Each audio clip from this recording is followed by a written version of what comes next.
How can an engine like you struggle with a few measly trucks? Alid Greedy's apples. Don't you forget my grace and expertise. One of the engines in Edward's shed was called Alid Greedy. He was painted bright red, with a loud mouth to match.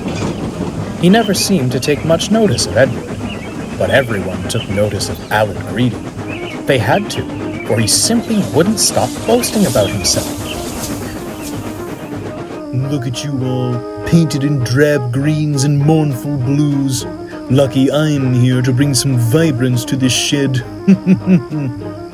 Edward chuckled quietly. The others I'd like groaned to see you definitely. do my work without falling to No, pieces. thank you. I'd say you're lucky I'm here. One morning, Alid Greedy felt very pleased with himself. He'd kept to time, and the passengers told him how splendid he looked. He arrived at the shed and found Gordon being ready for his afternoon train.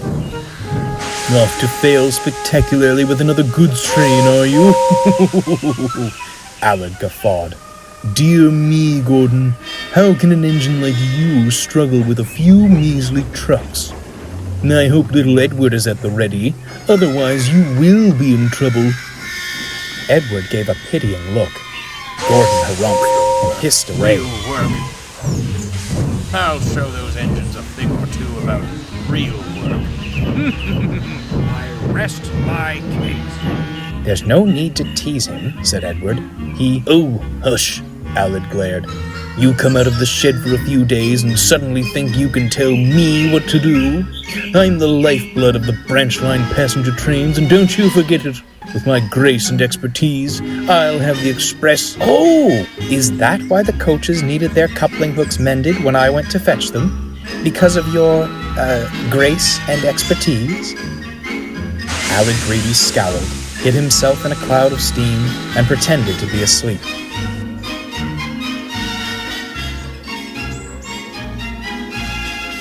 The next morning, Alid Greedy clunked into the station, still cross over Edward's remark. Be gentle, cried the coaches. Come quietly, He snorted as the guard's whistle blew. Silly little engine, he huffed. Now show him grace and expertise. Alid Greedy would show Edward something, just not what he'd hoped for. Along the branch line was a church with an orchard. The apple trees were well looked after to ensure their branches didn't obstruct the line. That morning, some of the church boys climbed a tree close to the railway. They thought they'd steal some apples while the vicar was preparing his Sunday sermon. "Careful, John," said one. "That branch doesn't look very sturdy." "It's sturdy enough. Just you be ready to catch the apples." Soon, Alid Greedy came snorting along. He was still thinking what he'd say to Edward when they next met. Come along, he puffed. The boys saw him approaching. Startled, they scrambled frantically down the tree. The branch John stood on couldn't bear the weight any longer.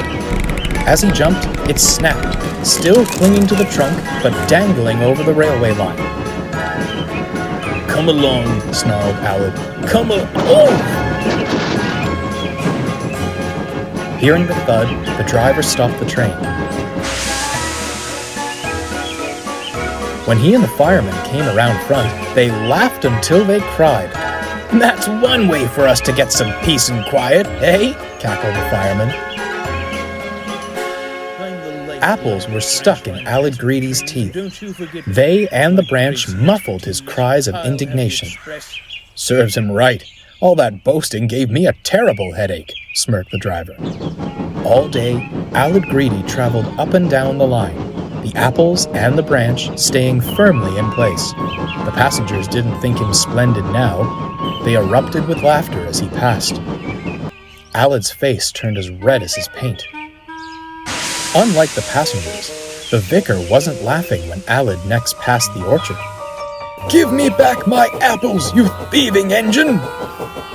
Alid tried to apologize, but all that came out was muffled gibberish. When the fat director visited the shed that night, he wasn't laughing either. This wasn't your fault. I have spoken with the vicar about keeping his church boys in line. However, I do not approve of the ruckus you've been causing. You will stay as you are. Perhaps a night of quiet reflection will set you straight." He spun on his heel and strode away. The other engines snickered. "I say, little Edward," winked Gordon, "how does the old saying go? An apple a day keeps the director away." "It seems several bushels couldn't keep him from Aled," chuckled Edward. Aled Greedy had certainly gained expertise about apples, but felt far from graceful.